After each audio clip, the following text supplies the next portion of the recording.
The Seoul Central Hospital smells like antiseptic and anxiety. Fluorescent lights hum overhead, casting everything in sterile white. Alana's sneakers squeak against polished floors as she walks toward the prenatal clinic, one hand resting protectively on her swollen belly. 6 months pregnant. Safe. Loved.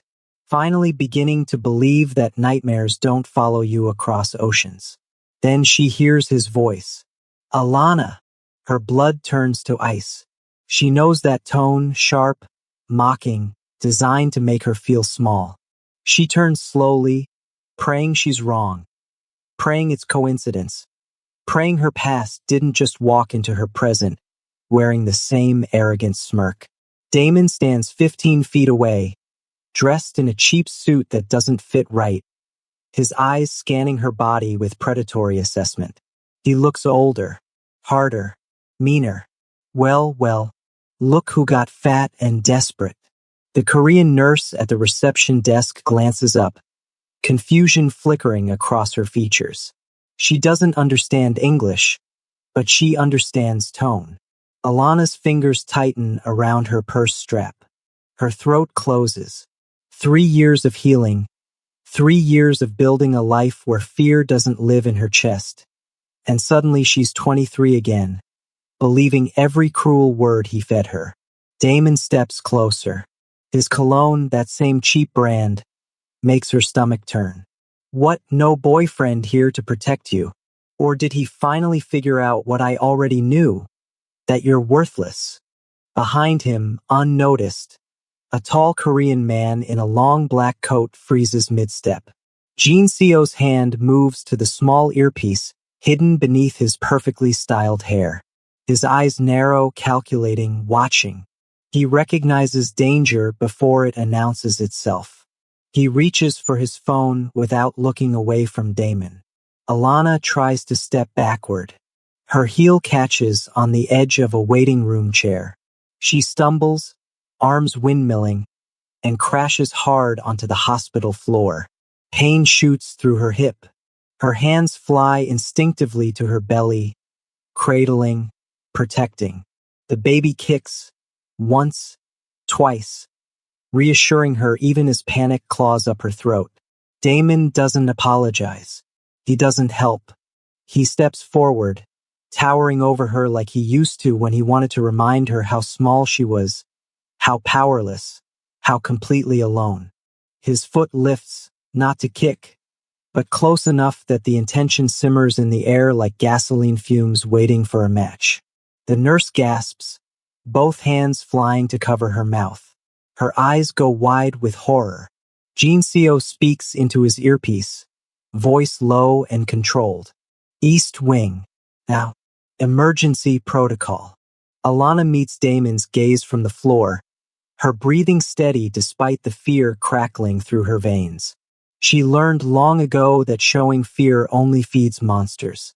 She steadies her breath, counts to 3, whispers to the child in her belly, "You're safe. Promise.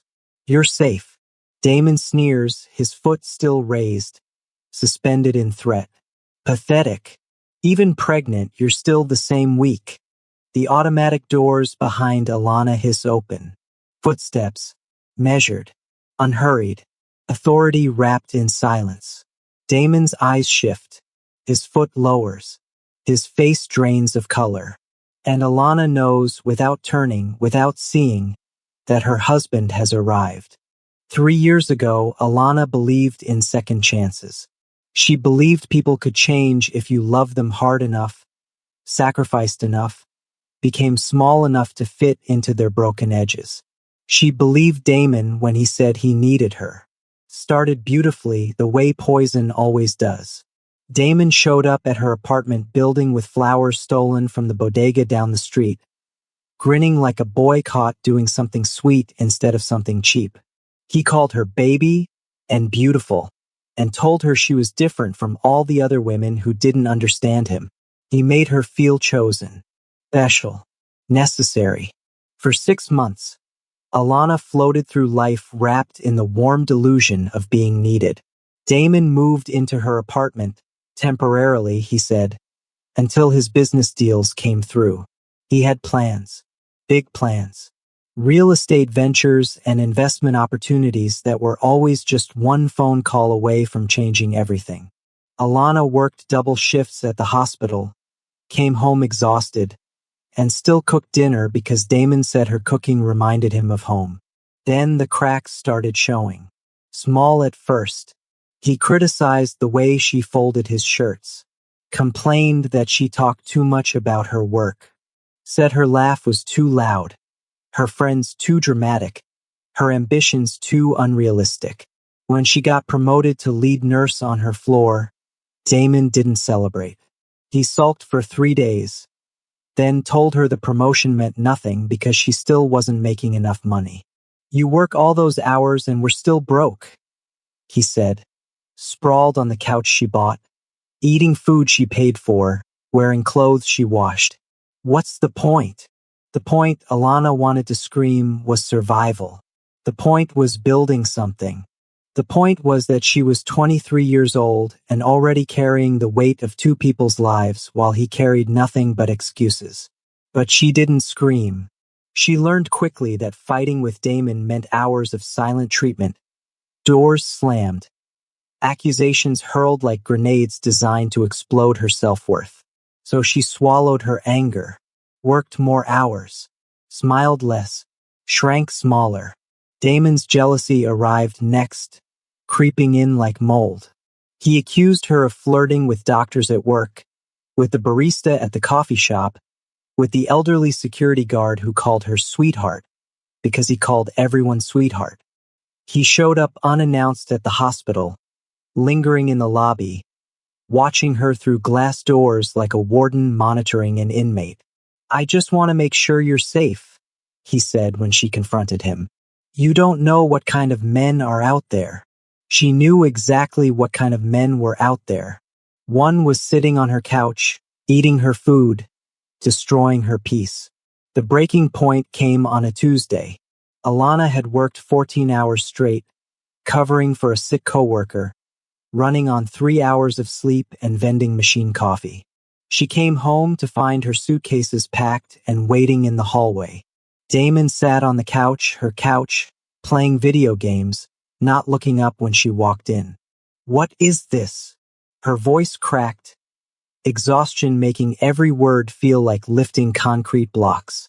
It's not working, Damon said, eyes still fixed on the screen. His thumbs moved across the controller with practiced indifference. I need space. You're holding me back. Holding him back. From what? Unemployment? Mediocrity? The business deals that never materialized and the ambitions that lived only in his excuses.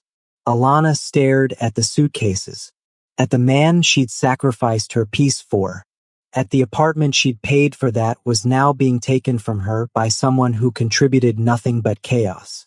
Her heart cracked open, not with sadness, but with something colder, clarity. She picked up her suitcases without a word, walked out, didn't cry until she reached her sister's apartment 2 hours later, collapsing on the pull-out sofa that would become her bed for the next 2 months. 1 week later, staring at a positive pregnancy test in her sister's bathroom, Alana made a decision. She would survive this. She would build a life. She would never let anyone make her feel small again. She just didn't know survival would lead her halfway across the world. The plane ticket felt like both an escape and a surrender. Seoul, South Korea. 12 hours and 7,000 miles away from Damon. From the apartment she lost. From the life that chewed her up and spit her out still breathing but barely. Alana accepted the international nursing contract 3 weeks after discovering her pregnancy. Her sister begged her to stay, to raise the baby close to family, to not run away. But Alana wasn't running. She was rebuilding. And sometimes rebuilding required distance, geographical, emotional, absolute. Seoul greeted her with humidity and chaos. Incheon Airport buzzed with languages she didn't speak, signs she couldn't read, crowds moving with purpose while she stood frozen. clutching her suitcase and a folder containing her work visa. The baby fluttered inside her, barely noticeable, a whisper of movement that reminded her why she was here. Not for adventure, for survival, for a future that didn't include Damon's voice in her head. The hospital assigned her a small apartment in Gangnam, clean and efficient, furnished with the kind of impersonal furniture that made loneliness feel like a design choice. She unpacked her suitcases, hung her scrubs in the closet, and sat on the edge of the bed staring at walls that didn't know her name. Her first shift nearly broke her. The hospital operated with precision that felt both impressive and intimidating. Doctors barked orders in rapid Korean. Nurses moved like synchronized swimmers, anticipating needs before they were spoken. Alana fumbled with medication labels written in Hangul, second-guessing herself, apologizing too much, feeling the weight of being foreign pressing down on her shoulders like wet concrete. A senior nurse named Hae-won pulled her aside during lunch break. "You apologize too much," she said in careful English. "Do your job well. That is enough." But was it? Alana's pregnancy was starting to show, subtle, but visible to anyone paying attention. Morning sickness hit at unpredictable hours. Her feet swelled after long shifts. She worked through exhaustion because stopping meant thinking, and thinking meant remembering, and remembering meant feeling the full weight of how completely alone she was. 3 months in, Alana broke. It happened in the supply room during a rare quiet moment between patients. She sat on a box of gauze, surrounded by shelves of sterile supplies, and let herself cry for the first time since leaving America. She cried for the girl who believed love meant sacrifice. She cried for the baby who would grow up without a father. She cried for the version of herself who thought survival would feel less like drowning. The door opened. Hae-won stood in the doorway, expression unreadable, holding 2 cups of tea. She handed one to Alana, sat down on a neighboring box, and said nothing. They drank tea in silence while Alana's tears dried and her breathing steadied. "You are stronger than you think," Hae-won finally said. "Weak people don't cross oceans alone." Alana wanted to believe her. She wanted to feel strong. Instead, she felt tired, pregnant, displaced, barely holding together the pieces of a life she was still trying to build. That night, returning to her empty apartment, she placed both hands on her growing belly and whispered a promise. "I will give you better. I will give you safe. I will give you a life where no one makes you feel small." She just didn't know that promise would be tested sooner than she thought. 2 weeks later, the hospital emergency bay doors burst open at 2 a.m. 2 men in dark suits carried someone between them. A man bleeding heavily, barely conscious, expensive shoes leaving red smears across the polished floor. Alana stood at the triage desk. Her hands moved automatically, years of training kicking in before conscious thought. "Bring him here. Now, keep pressure on the wound. Someone call surgery." Chaos erupted. Nurses shouted. Doctors ran. The suited men refused to leave, stone-faced and immovable until security arrived. And the bleeding man, unconscious, pale, dying, opened his eyes and looked directly at Alana. "Don't let me die," he whispered in perfect English. She gripped his hand. "I won't."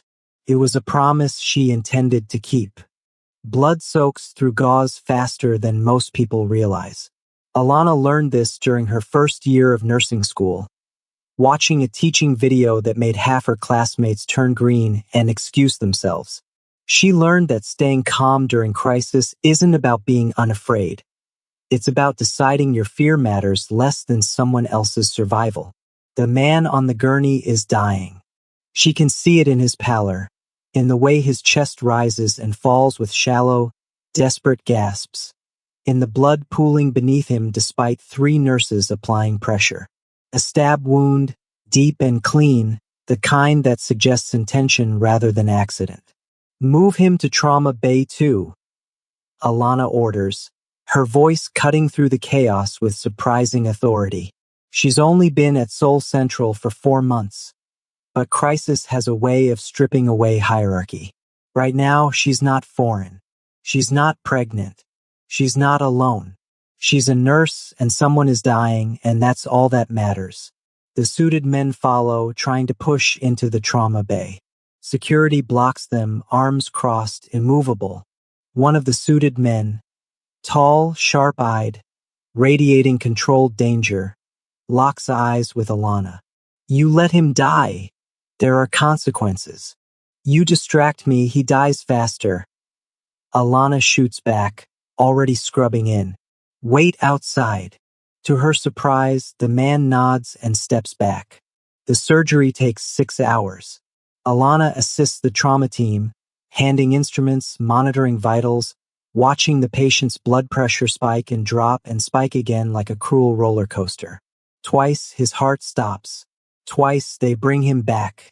The lead surgeon, Dr. Kim, a woman with steel in her eyes and poetry in her hands, works with focused precision, narrating every move in Korean for the residents while Alana follows along through context and body language.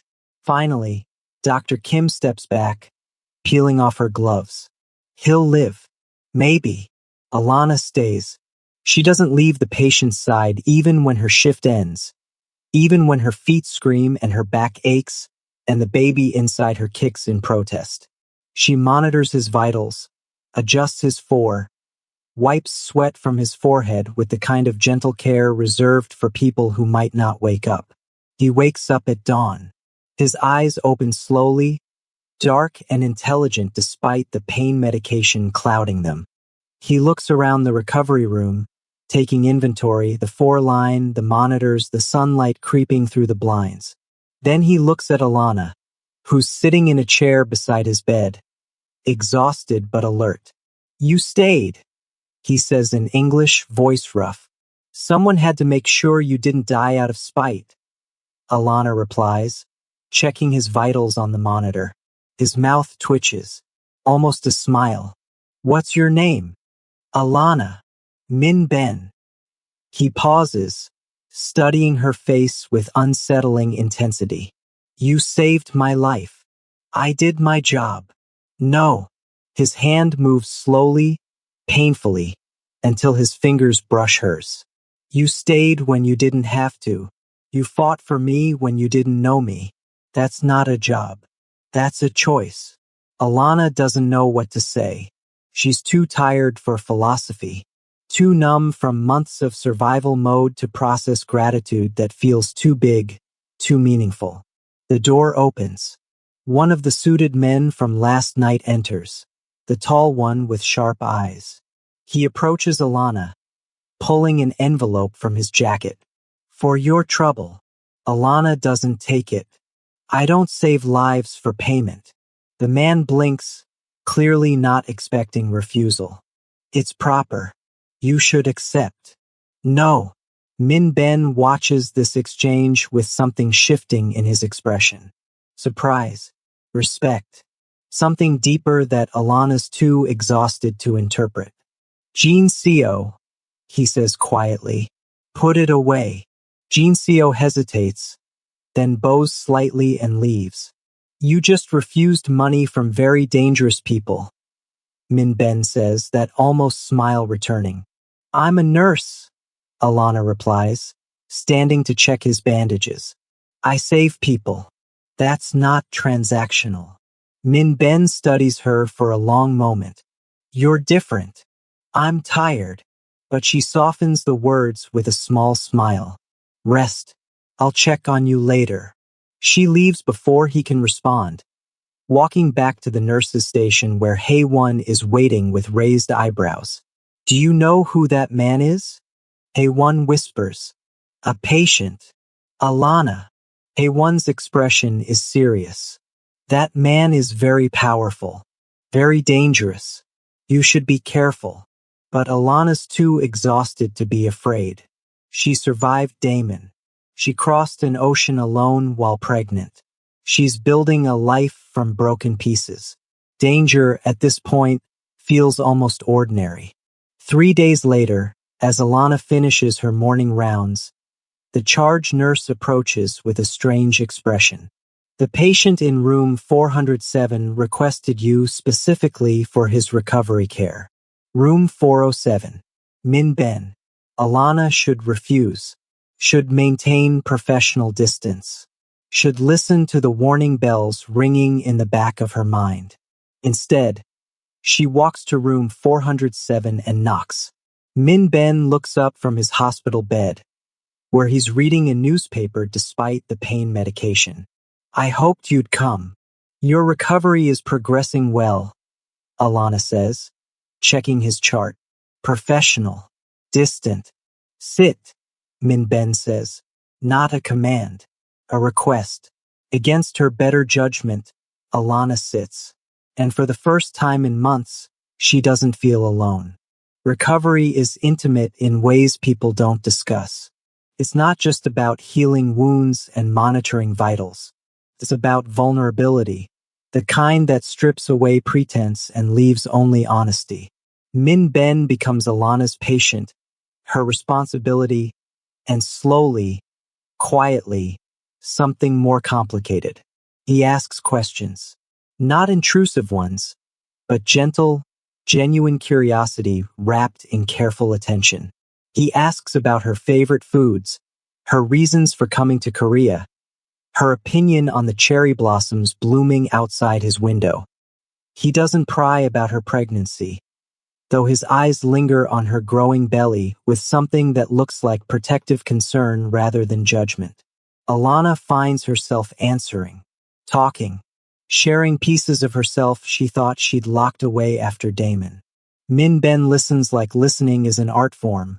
No interruptions, no advice, no attempts to fix things that can't be fixed. He simply hears her. You're sad. He observes one afternoon while she's changing his bandages. I'm fine. Sadness and functionality aren't opposites. His voice is gentle, lacking the accusatory edge she's come to expect when men comment on her emotions. You can be both strong and hurting. Alana's hands still. She doesn't look at him. Why do you care?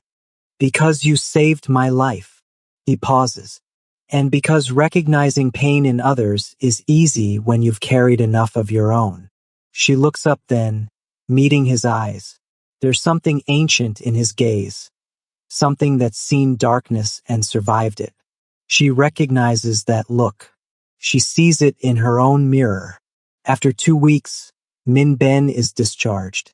Alana expects him to disappear, back to whatever powerful, dangerous world Haewon warned her about. Instead, he starts appearing at the hospital during her breaks. Not inside, outside, leaning against an expensive black car, holding takeout from restaurants Alana can't pronounce, offering food without expectation. You don't have to keep checking on me, Alana tells him, accepting the warm container of tteokbokki anyway. I know. Min Ben smiles. I want to. The baby kicks. Alana winces, pressing a hand to her side. Min Ben notices immediately, concern flickering across his features. Are you okay?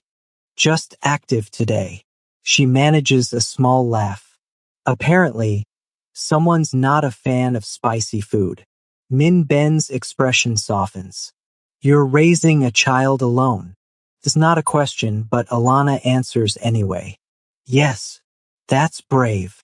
That's survival. They're not mutually exclusive. Over the following weeks, Min Ben becomes a constant. He walks Alana home after late shifts, maintaining respectful distance but radiating protection. He sends groceries to her apartment, high quality, nutritious, things she wouldn't buy for herself because pregnancy made finances even tighter. He never asks for anything in return. Alana starts looking forward to seeing him, starts smiling when his car pulls up outside the hospital, starts feeling something dangerous blooming in her chest. Hope. One evening, Walking through a quiet park near her apartment, Alana finally asks the question she's been avoiding. Hae-won says you're dangerous, that I should be careful. Min-ben doesn't flinch. She's not wrong. What does that mean? He stops walking, turning to face her. Streetlights cast shadows across his features, making him look both younger and older simultaneously. It means I operate in a world that has rules you wouldn't recognize. It means I have power that comes with prices. It means people respect me because they fear what happens if they don't. Alana should be afraid. She should walk away. Instead, she asks, have you ever hurt someone who didn't deserve it? No. Have you ever hurt someone I should care about? No. Then I don't care what world you operate in. Her voice is steady, certain. I care about who you are when no one's watching. And when no one's watching, you're kind. You're thoughtful. You're the first man in years who's treated me like I matter. Min-ben's expression shifts, surprise giving way to something warmer, more vulnerable. You do matter. More than you realize. The baby kicks again. Min-ben's eyes drop to her belly, then back to her face. I would never hurt you. I would never control you. I would never make you feel small. He pauses. I know someone did. I see it in the way you flinch when I move too quickly. I see it in the way you apologize for things that don't require apologies. Whoever hurt you, whatever he did, I am not him. Tears prick Alana's eyes. I know. Do you? She reaches out, taking his hand. I'm learning. That night, walking back to her apartment, Alana doesn't notice the figure following 3 blocks behind. Doesn't see the way shadows shift and move with predatory intent. But Min-ben's men notice. Jin Seo and 2 others materialize from nowhere, intercepting the figure before he gets within 50 feet of Alana's building. There's a brief conversation. Quiet, controlled, ending with the figure retreating quickly into the night. Jin Seo watches Alana enter her apartment safely, then pulls out his phone. Sir, we had a situation. Handled. But you should know. Someone was following her. On the other end of the line, Min-ben's voice goes cold. Find out who. Find out why. And make sure it doesn't happen again. Understood. Inside her apartment, unaware of the protection wrapping around her like invisible armor, Alana places both hands on her belly and allows herself to feel something she hasn't felt in years. Safe. The restaurant overlooks the Han River, all floor-to-ceiling windows and ambient lighting designed to make everything feel like a scene from a movie Alana can't afford to watch. Min-ben chose it carefully. Public enough to feel safe, private enough to speak truths that require discretion. Alana sits across from him wearing a dress she borrowed from Hae-won, feeling simultaneously beautiful and out of place. 7 months pregnant now, her belly prominent enough that the hostess offered her extra cushions and a concerned smile. Min-ben hasn't taken his eyes off her since she arrived, looking at her like she's something precious rather than inconvenient. You didn't have to bring me somewhere this expensive, Alana says, studying the menu where prices are conspicuously absent. A sure sign she can't afford anything listed. I wanted to. Min-ben's voice is warm. You deserve beautiful things. I deserve honesty more. He sets down his menu, giving her his full attention. You're right. That's why I brought you here. I need to tell you something, and after I do, you're free to walk away. I won't follow. I won't pressure you. I'll simply respect your choice. Alana's pulse quickens. She's heard this speech before. Different words, same undertone.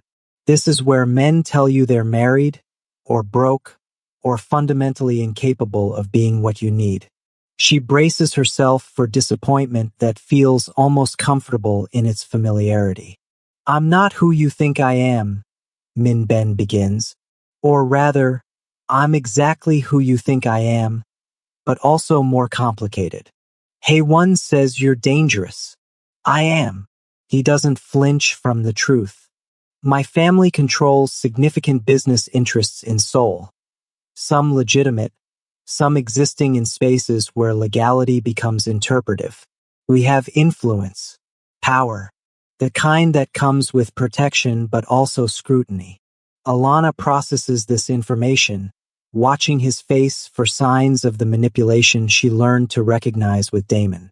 But Min Ben's expression holds only careful honesty. Are you telling me you're a criminal? I'm telling you I operate in a world where right and wrong aren't always clearly defined. Where protecting people I care about sometimes requires methods that wouldn't hold up in court. He pauses. I'm telling you that loving me comes with complications you didn't sign up for. The word loving hangs between them like a confession neither meant to voice yet. Alana's hand moves instinctively to her belly. The baby kicks, as if offering an opinion on this conversation. Why are you telling me this? Because you deserve to choose with full information. Because I've watched you these past months. Working yourself to exhaustion. Building a life alone. Creating safety for your child through sheer force of will. And I've fallen completely in love with your strength. His voice drops lower, more vulnerable. And because I can't keep protecting you from shadows without you understanding why those shadows exist. Protecting me? Alana's mind flashes back to moments that felt like coincidence but maybe weren't. The stranger who stopped following her. The apartment break-in that was resolved before she even filed a police report. The hospital colleague who was suddenly transferred after making inappropriate comments about her pregnancy. Min Ben's silence confirms what she's already piecing together. You've been watching me. I've been keeping you safe. That's not the same thing, isn't it? He leans forward, voice earnest. Alana, the moment you saved my life, you became important to people who don't handle importance gently. I couldn't walk away knowing you might become collateral damage for showing me kindness. So yes, I've had people watching, making sure no one harms you, making sure you can live your life without fear. She should be angry, should feel violated, controlled, manipulated. But there's a difference between surveillance born of control and protection born of care.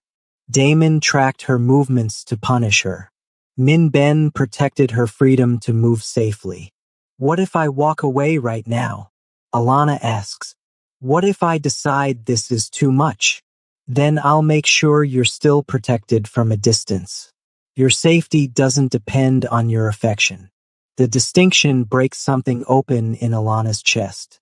Damon's love was conditional, available only when she performed correctly, withheld when she failed his arbitrary standards. Min Ben's protection exists independent of her choices. He's offering care without coercion. I'm scared, she admits quietly, of me, of being wrong again, of trusting someone who'll eventually hurt me, of bringing my child into a situation that becomes dangerous. Min Ben reaches across the table, palm up, offering rather than taking. Alana places her hand in his. His grip is warm, steady, anchoring. I can't promise you a simple life, he says. I can't promise there won't be complications, or that my world won't sometimes feel heavy. But I can promise you this. I will never lie to you. I will never control you. I will never make you smaller to make myself bigger. And I will protect you and your child with everything I have. Alana studies his face, the sincerity in his eyes, the vulnerability in his posture, the way he's offering himself completely while simultaneously giving her permission to refuse. It's the opposite of everything Damon taught her about love. I need time, she finally says, to think, to process. Take all the time you need. They finish dinner talking about safer things. Books, movies, her pregnancy cravings, his childhood and soul. The conversation flows easily, punctuated by comfortable silences that don't require filling. When Min Ben drives her home, he walks her to her door but doesn't ask to come inside. Thank you for trusting me with the truth, Alana says. Thank you for not running immediately. His smile is gentle. That's more than I expected. She watches him leave, then sits on her couch, placing both hands on her belly. The baby moves, restless and active, responding to Alana's elevated heart rate. What do you think? She whispers. Is it crazy to consider this? The baby kicks twice. Alana chooses to interpret that as affirmative. She pulls out her phone and texts Min Ben. I don't need more time. I need to know if you meant what you said. His response is immediate. Every word. Always. Alana stares at her phone for a long moment, then types. Then I choose this. I choose you. I choose us. 3 dots appear, disappear, appear again. Finally. I will spend the rest of my life proving you made the right choice. For the first time since Damon, Alana lets herself believe that love might not always end in ruins. Min Ben's version of courtship is unlike anything Alana has experienced. There are no grand public gestures or performative displays designed to prove his devotion to invisible audiences. Instead, he offers quiet constancy, showing up consistently, asking what she needs, listening to answers most men wouldn't wait to hear.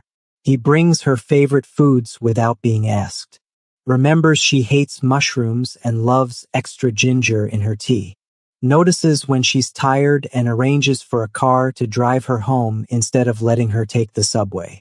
Never makes her feel indebted for care that should be freely given. 3 weeks after their dinner by the Han River, Min Ben introduces her to his inner circle, not at a formal event or intimidating gathering, but at a small private dinner at his home, a penthouse that screams expensive taste without trying to impress. The space is clean, modern, filled with art that suggests someone who appreciates beauty without needing to announce wealth. Jin Seo is there, along with 3 others, 2 men and 1 woman, all dressed in understated elegance that somehow makes Alana's borrowed maternity dress feel inadequate. They study her with expressions ranging from curious to skeptical, and Alana understands she's being evaluated.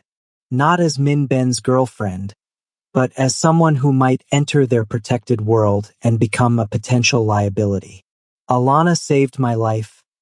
Min Ben tells them simply, hand resting lightly on the small of her back. Present but not possessive. She refused payment, refused intimidation, stayed by my side when she had no reason to beyond basic human decency. He pauses. I intend to spend the rest of my life making sure she never regrets that kindness. The woman, elegant, sharp-eyed, radiating the kind of authority that comes from earning it, steps forward first. I'm Sunmi. I handle operations. She extends her hand. You're either very brave or very naive. Probably both, Alana admits, shaking her hand. Sunmi's expression softens almost imperceptibly. Good. We have no use for people who pretend they're not afraid. Fear with forward motion is courage. Fear with paralysis is useless. The evening progresses with surprising warmth. They ask about her work, her pregnancy, her plans. Not interrogating, genuinely interested. Jin Seo admits he was skeptical at first, worried Min Ben was making emotional decisions that would compromise security. But you're steady, he says. That matters more than people realize. By the time Alana leaves, she feels less like an outsider being scrutinized and more like someone tentatively welcomed into a family that protects its own fiercely. Min Ben drives her home, hand finding hers across the center console. That went well. They're intimidating. They're loyal. Once you're in, you're protected. He glances at her. And you're in. If you want to be. Alana squeezes his hand. I want to be. 2 months later, Min Ben proposes. Not with a ring, not initially. He waits until they're alone in his apartment. Alana sitting on his couch with her feet propped up because her ankles are swollen and her back aches from carrying another human inside her body. "Marry me," he says simply, kneeling in front of her so they're eye level. Alana's breath catches. "What? Marry me? Not because you're pregnant and I'm trying to be honorable. Not because I want to control you or claim you. Marry me because I love you, because I want to build a life with you, because I want your child to have my name and my protection. Not out of obligation, but out of choice." Min Ben, I know it's fast. I know you're still healing from whatever that other man did to you. I know I come with complications you didn't ask for. His hands cup her face gently. But I also know that every day without you feels incomplete. That watching you build a life with such fierce determination makes me want to be worthy of standing beside you. That I want to wake up every morning knowing you chose me. Not because you needed rescue, but because we chose each other. Tears stream down Alana's face. Happy tears this time. Not the broken ones she cried on her sister's couch or in hospital supply rooms. "Yes," she whispers. "Yes, I'll marry you." Min Ben pulls a small box from his pocket. Velvet, worn at the edges, clearly holding something with history. Inside sits a ring that's beautiful without being ostentatious. A single diamond set in platinum, elegant and timeless. "This was my grandmother's. She would have loved you." Alana lets him slide the ring onto her finger, and it fits perfectly, as if some part of the universe decided that despite all the broken pieces of her past, this moment was always waiting. The wedding happens 3 weeks later. Not a grand affair, but an intimate ceremony that honors both their worlds. Alana wears a crimson hanbok that Sunmi helps her choose, the silk flowing around her pregnant belly in layers of traditional beauty. Min Ben wears a matching hanbok, and when they bow to each other during the ceremony, Alana feels the weight of culture and commitment settling on her shoulders like a blessing rather than a burden. Her sister flies in from America, crying through the entire ceremony, whispering, "I'm so happy for you," between sobs. Hae-won attends, along with several nurses from the hospital who've become Alana's chosen family in this foreign country that now feels like home. The ceremony is conducted in Korean and English, honoring both their languages, both their lives.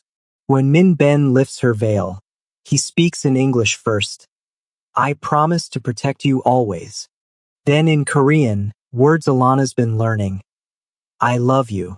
Alana responds in her practiced Korean, the words slow but sincere. "I want to be with you." The small gathering erupts in applause.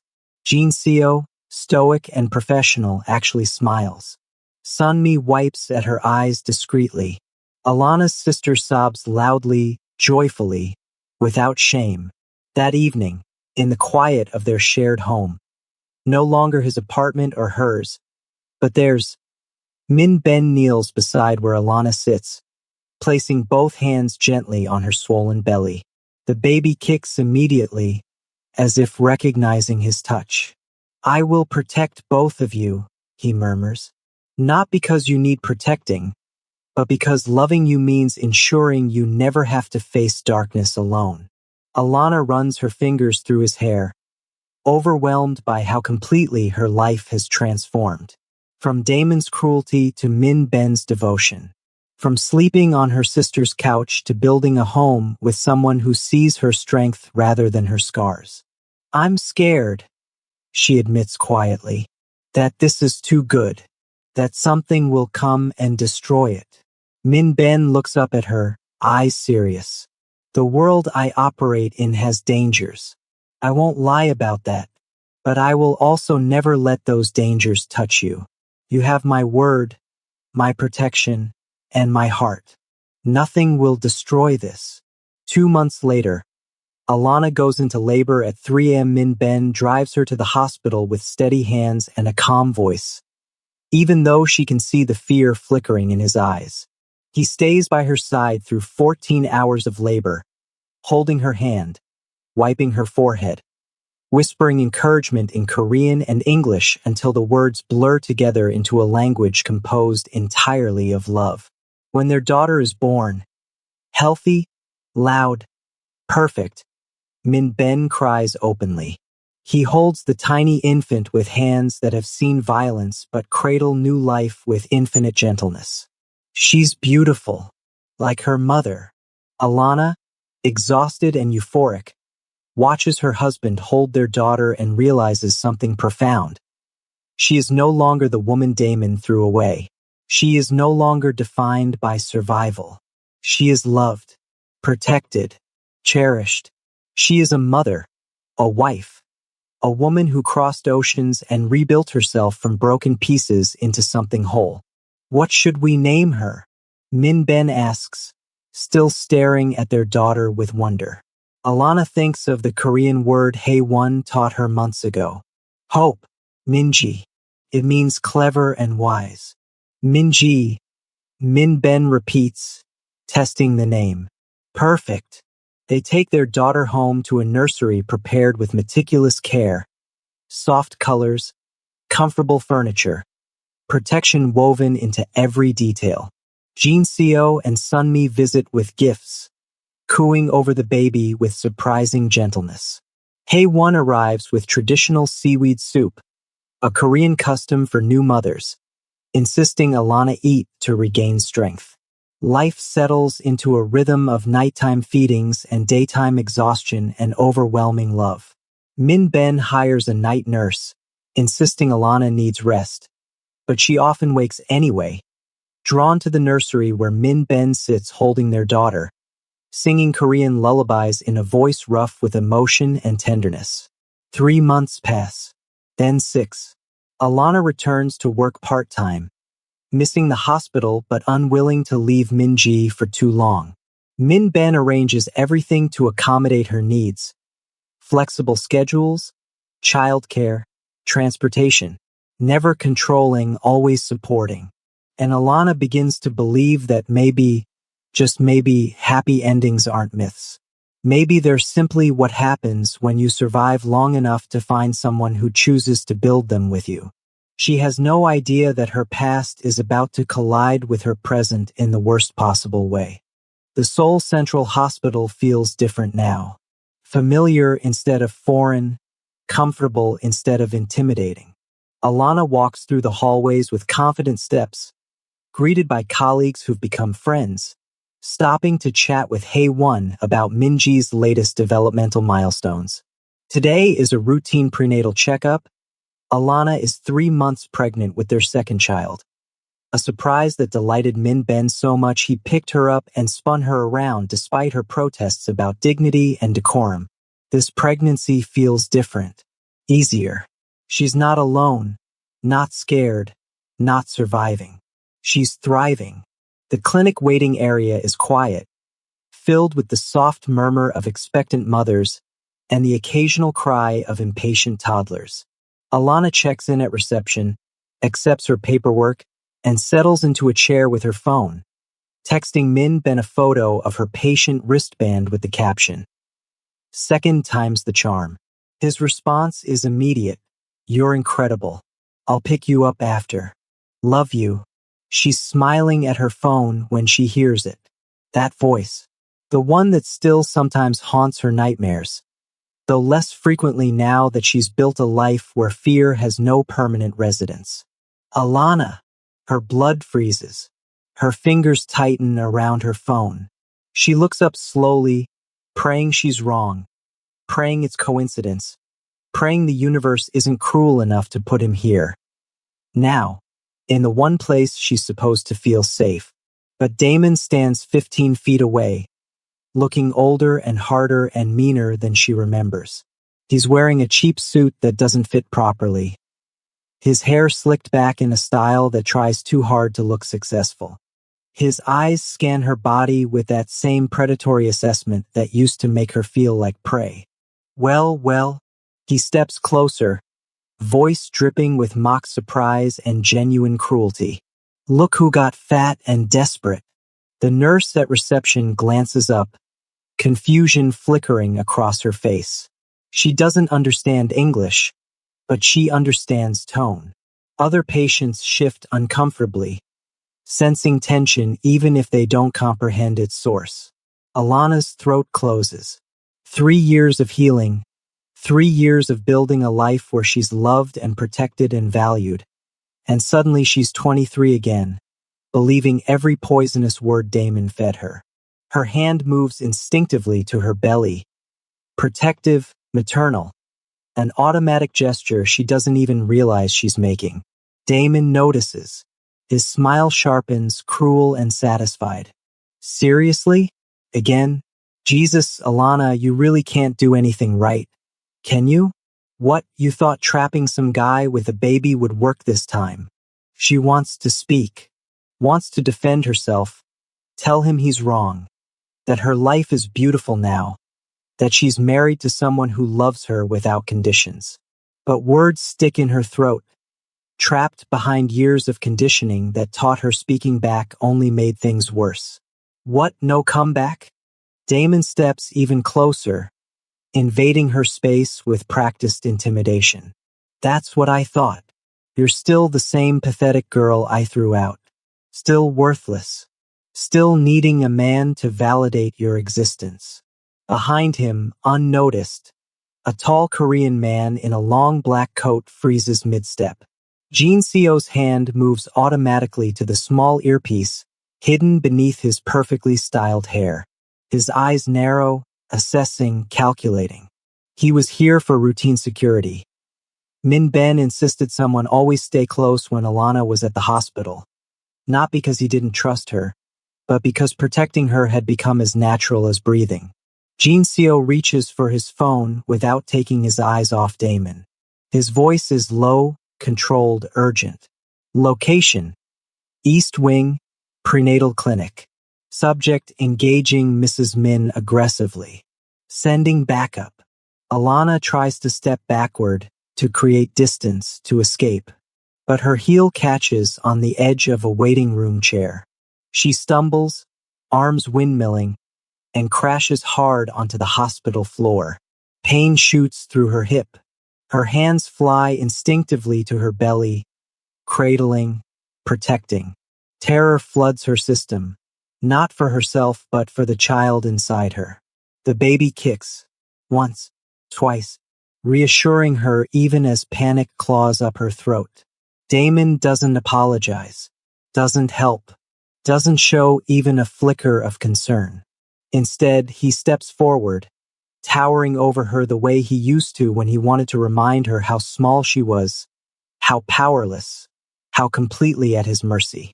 Pathetic, he spits, his foot lifting, not to kick, but close enough that the threat simmers in the air. Even pregnant, you're still worthless without a man. Where is he, anyway? Your baby daddy? Or did he finally realize what I knew all along? That you're too broken to be worth the effort. The nurse gasps, both hands flying to cover her mouth. Her eyes go wide with horror.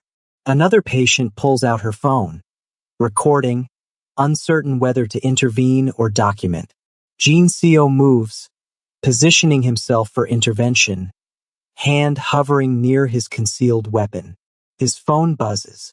Backup is 2 minutes away. Too long. He steps forward, voice commanding. Step away from her. Now. Damon glances at him dismissively. Who the hell are you? Her bodyguard. He laughs, bitter and mocking. Jesus, Alana, you really moved up in the world, didn't you? Got yourself a foreign boyfriend with hired muscle. I'm sure that'll last. Alana meets Damon's gaze from the floor, her breathing steady despite the fear crackling through her veins. She learned long ago that showing fear only feeds monsters. She steadies her breath, counts to 3, whispers to the child in her belly, "You're safe. Promise. You're safe." But she knows something Damon doesn't. She knows her husband is already on his way. She knows that Min Ben doesn't make threats, he makes promises. She knows that Damon just made the worst mistake of his miserable life. Damon's voice rises, attracting more attention. You better answer me. Where's this rich man you think you deserve? Too busy to show up for your pathetic little hospital visit. The hallway falls quiet, waiting, watching, and then, from behind Damon, a voice, deep, controlled, devastatingly calm, answers his question. Right here. Damon spins around, and for the first time since Alana's known him, she sees genuine fear flicker across his features. Min Ben stands at the end of the corridor, flanked by two men in black suits, his long coat billowing slightly from the speed of his arrival. His expression is calm, too calm. The kind of calm that means danger without needing to raise a hand. The kind of calm that precedes storms. The hallway feels smaller suddenly, oxygen thinner, as if Min Ben's presence has altered the atmospheric pressure. He doesn't rush, doesn't shout, simply walks forward with measured, controlled steps that somehow feel more threatening than any violent charge could be. He passes Damon without acknowledging him at first, moving directly to Alana instead. Kneeling beside her on the hospital floor, his hands hover near her shoulders, asking permission before touching, even now, even in crisis. Are you hurt? Did he touch you? Alana shakes her head, blinking back tears that are relief rather than fear. I'm okay. The baby kicked. We're okay. Min Ben's jaw tightens. He exhales slowly, a controlled release of the fury she can see simmering beneath his composed exterior. He helps her to her feet gently, hands steady and sure, treating her like something precious that requires care rather than something broken that needs fixing. Only after Alana is standing, only after he's certain she's unharmed, does Min Ben turn to face Damon. The shift in the air is immediate. The nurse steps back instinctively. Jinseo positions himself strategically, blocking the exit. The other patients watch with wide eyes, phones raised, documenting everything. Min Ben's voice is low, measured, and devastatingly controlled. You should thank the universe that my wife is unharmed. If she wasn't, he lets the sentence hang, unfinished but clear. Damon swallows hard, bravado cracking. I didn't know she was your wife. That is the first truth you've spoken today. Min Ben's eyes are cold as steel, empty of warmth or mercy. And also the only thing saving you. Look, man, I don't want any trouble. Damon's voice rises, defensive, trying to salvage control he never actually had. Trouble. Min Ben's laugh is quiet, humorless. You put your hands near my pregnant wife. You made her fall. You stood over her threateningly while she protected our child. He steps closer, not touching Damon but somehow making him flinch anyway. Trouble would be merciful compared to what you deserve. Damon tries to back away, but Jinseo blocks his path. Trapped, cornered, finally understanding the magnitude of his mistake. I didn't touch her, Damon protests weakly. I didn't actually hurt her. You made her afraid. Min Ben's voice drops lower, more dangerous. You humiliated her in public. You threatened her safety. You disrespected her existence. He pauses, each word deliberate. Do you know what happens to men who threaten things I love? The hallway goes silent. Even the crying toddler from earlier has gone quiet, as if sensing the tension. Damon's face drains of color. Please, I didn't know. Ignorance is not innocence. Min Ben leans in just enough that only Damon can hear his next words, voice dropping to a whisper that somehow carries more weight than any shout. You will leave this country today. You will not call. You will not write. You will not speak her name again. You will not search for her online. You will erase her from your memory as thoroughly as she's erased you from her life. I can't just. You can. You will. Min Ben's expression doesn't change, but something in his eyes makes Damon's protests die in his throat. If you attempt to contact her, if you speak about her, if you even think too loudly in her direction, I will ensure you disappear so quietly that even your own shadow forgets you existed. It's not a threat. Threats imply possibility. This is a promise wrapped in certainty. Damon trembles, trying one last desperate play. You can't just... There are laws. Laws. Min Ben's smile is cold. How naive. Do you think laws protect men who harm pregnant women in hospital lobbies? Do you think anyone here will defend you? He gestures to the watching crowd, to the nurse still covering her mouth in horror, to the patients recording every moment. You've already condemned yourself publicly. I'm simply offering you a choice. Leave with your dignity intact, or be removed with consequences you lack the imagination to comprehend. Jin Seo steps forward, discreetly producing a plane ticket from his jacket. Your flight leaves in 4 hours. First class. We're feeling generous. His tone suggests this generosity is temporary and revocable. Damon takes the ticket with shaking hands. She's not worth this. She's not worth any of this. It's the wrong thing to say.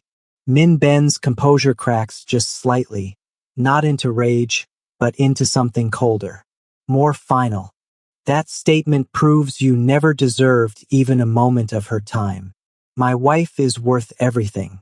She is brilliant, kind, strong, and infinitely more valuable than you'll ever comprehend. He straightens, dismissing Damon with a look. This conversation is over. You have 4 hours. I suggest you use them wisely. He turns away, the ultimate insult, deciding Damon isn't even worth continued attention. Taking Alana's hand gently, he guides her toward the prenatal clinic. Let's get you checked. Make sure everything's okay. Behind them, Jin Seo and the other security personnel close in around Damon, not touching him, but making it abundantly clear his choices have narrowed to one. Leave. Damon stands frozen for a moment, watching Alana walk away with Min Ben's protective hand at the small of her back. Seeing her treated with the respect and care he never bothered to provide. For the first time, possibly in his entire miserable life, Damon understands what he lost. Not Alana specifically. He never valued her enough to mourn losing her. But the possibility of ever being the kind of man someone like Min Ben is naturally. Jin Seo's voice is quiet but firm. Your car is waiting downstairs. I suggest you don't keep it waiting. Damon leaves, escorted by silent men in black suits, walking through a hospital lobby where everyone now knows exactly what kind of man he is. Small, cruel, pathetic. Behind him, in the prenatal clinic, Alana sits on an examination table while a doctor checks her vitals and listens to the baby's heartbeat. Min Ben stands beside her, holding her hand, his thumb tracing gentle circles against her palm. Strong heartbeat. The doctor announces in English, smiling. Baby is fine. Mother is fine. Just elevated stress levels, which is understandable given the circumstances. Thank you, Alana whispers, relief flooding through her.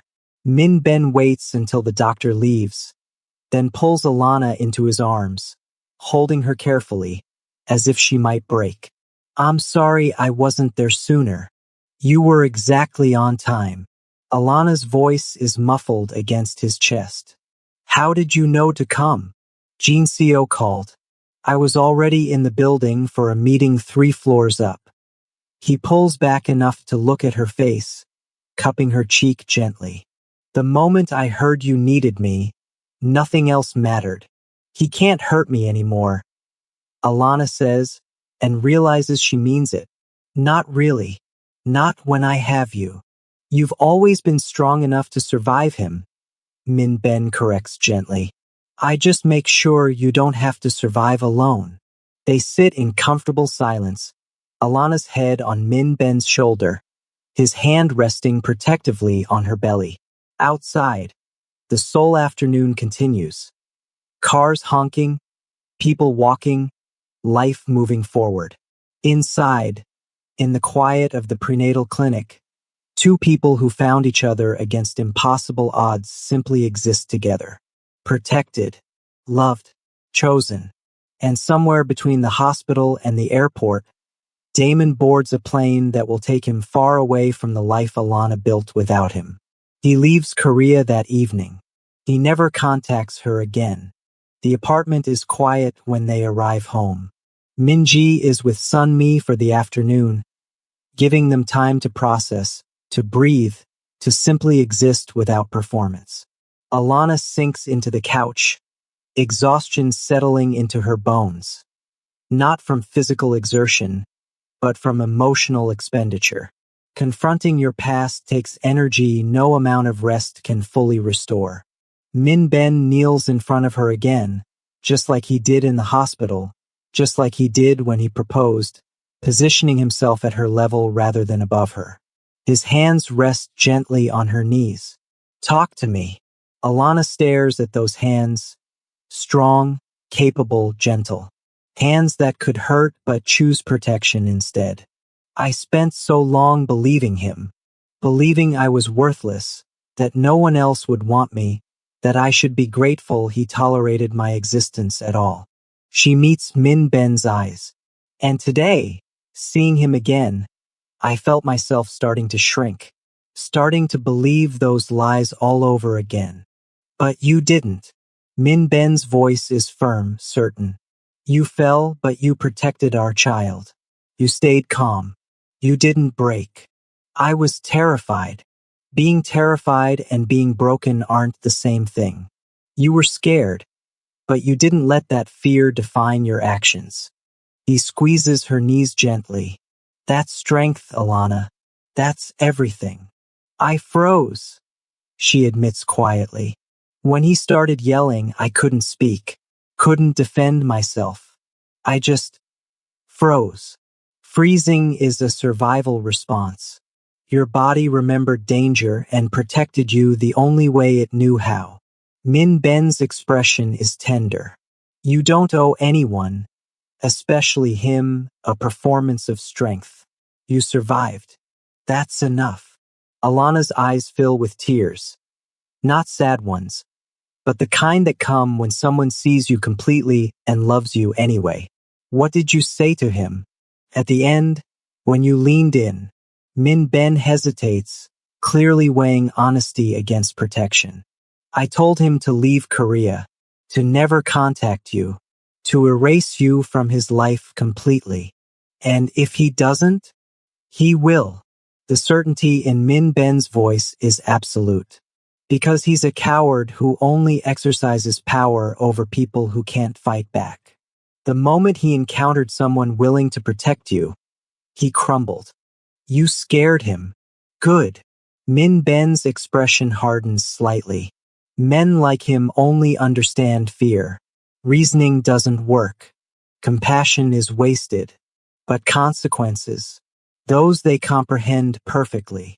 Alana processes this, understanding that her husband operates in a world where protection sometimes requires methods that wouldn't appear in greeting cards or romantic comedies. But she also understands that his capacity for controlled danger is precisely what keeps her safe. He's not violent for violence's sake. He's protective in a world that requires protection. What happens now? She asks. Now? Min Ben stands, pulling her gently to her feet and into his arms. Now we live our lives. We raise our children. We build the future we've chosen together. Damon becomes a footnote in your history rather than a chapter in your present. Just like that. Just like that. He pulls back enough to look at her face. He had power over you when you were alone, scared, and believing his lies. He has no power now. You're loved, protected, valued. Everything he said you'd never be. Alana rests her forehead against his chest, listening to his heartbeat. Steady, reliable, constant. I keep waiting for this to fall apart. For you to realize I'm too damaged, too complicated, too much work. Alana. Min Ben's voice is firm. Look at me. She does. You are not damaged. You are healing. And healing is messy and nonlinear and sometimes requires revisiting old wounds. But healing is not the same as being broken. His hands frame her face gently. You are not complicated. You're human. You have history and trauma and scars that shape how you navigate the world. That doesn't make you difficult. It makes you real. And the too much work part? Love isn't transactional. It's not about whether you're worth the effort. It's about choosing someone and continuing to choose them, especially when things get hard. He kisses her forehead softly. I choose you. Every day. Every moment. Every single time. The door opens. Sunmi enters with Minji, who squeals with delight at seeing her parents and toddles forward on unsteady legs. Min Ben scoops her up, kissing her cheeks while she giggles and pulls at his hair. Sunmi looks at Alana with raised eyebrows, a silent question. I'm okay, Alana says, and means it. Sunmi nods, satisfied. Jin Seo confirmed the subject left Korean airspace 20 minutes ago. Passport has been flagged. If he attempts to return, we'll know immediately. Thank you, Alana says. We protect family. Sunmi replies simply. You're family now.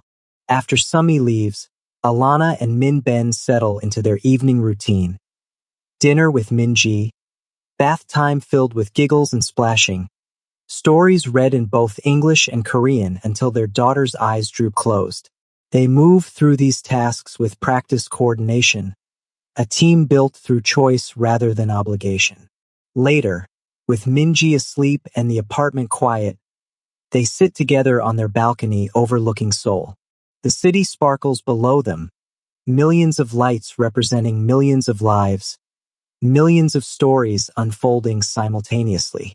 I used to think happiness was something other people experienced, Alana says quietly, something I wasn't designed for. And now I think happiness is just another word for choosing people who choose you back. She turns to look at him. Thank you for today, for every day, for seeing me when I was invisible and loving me when I felt unlovable. Min Ben takes her hand, interlacing their fingers. From today forward, no one will ever make you feel small again. Not because I'll fight every battle for you, but because you'll have an army behind you that makes fighting back possible. An army? He gestures vaguely at the city below. Jin Seo, Sunmi, the entire network of people who protect what I love because protecting family is non-negotiable in our world. He squeezes her hand. You're not alone anymore, Alana. You never have to be alone again. She leans against him, his arm wrapping around her shoulders, and watches the city breathe. Somewhere out there, Damon is on a plane leaving Korea, leaving her past where it belongs behind her. Somewhere closer, their daughter sleeps peacefully, unaware of the protection wrapped around her like invisible armor. And inside her, their second child grows, safe and loved and wanted. Alana closes her eyes and lets herself feel it, the full weight of being cherished, protected, chosen. It's terrifying in its intensity, overwhelming in its constancy. But it's also the most real thing she's ever experienced. I love you, she whispers. I know, Min Ben replies, his voice warm with affection and absolutely certainty. And I will spend every remaining day of my life making sure you never doubt it. They sit together as Seoul transitions from evening to night, two people who found each other in the most unlikely circumstances and built something unbreakable from broken pieces. The past will always exist. Scars don't disappear just because you survive them. But the past no longer defines their present or dictates their future. Alana has learned that healing isn't about erasing what hurt you.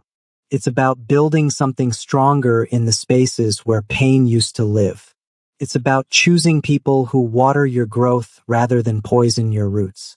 It's about understanding that being loved doesn't require perfection.